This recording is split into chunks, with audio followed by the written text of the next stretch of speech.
Kaugnay naman po ng pagpapadeport kay Arnie Teves na mastermind umano sa pagpaslang kay Governor Ruel Degamo. Kausapin po natin ang kanyang byuda at si Negros Oriental 3rd District Representative-elect Janice Degamo. Magandang umaga at welcome po sa Balitang Hali.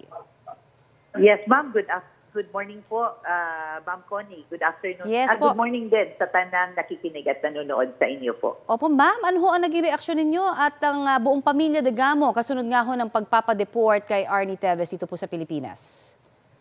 Talagang natuwa po ang entire Degamo clan po, yung mga family members, relatives ni Ruel, everybody po is in cloud nine. Talagang this is what we have been waiting for to happen.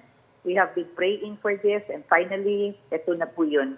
Talagang parang nakikita na po kami ng light at the end of a dark tunnel po. Oho. At ngayon pong nasa bansa na si Mr. Teves, ano ho ang inaasahan ng inyong kampo na magiging takbo naman ng kasong ito?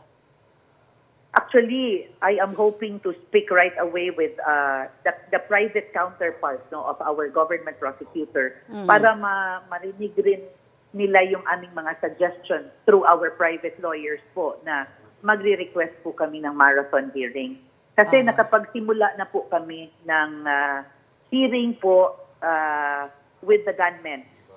In fact, I am done with my part as a witness. I have spoken already dun sa witness stand and was advised na babalik talaga ako pag nakarating na si Arnie. So ngayon po, yun yung tutukan namin at nakikita namin na there is a need for a marathon hearing to happen. Kasi nakukompare ko rin yung ibang kaso po ng murder katulad ng nangyari sa Ampatuan case.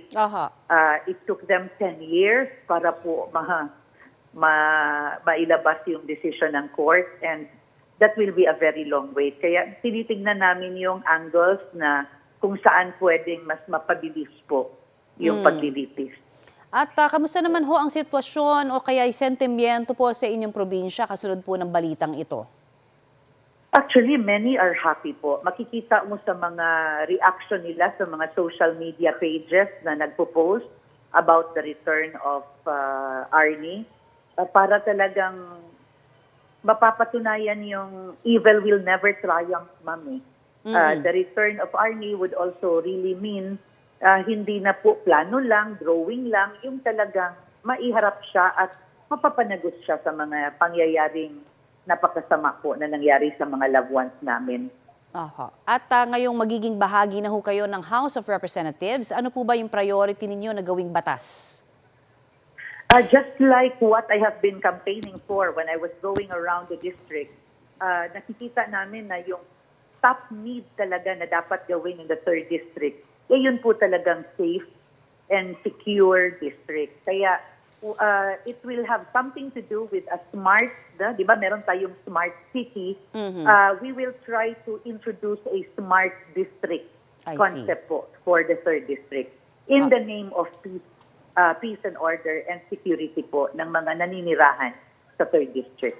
Alright, marami pong salamat sa inyo pong oras na ibinahagi sa amin dito sa Balitang Hali, ma'am. Thank you. Thank you, Ma'am Cody. Thank you po. Ayan po naman si Negros Oriental 3rd District Representative-elect Janice Degamo.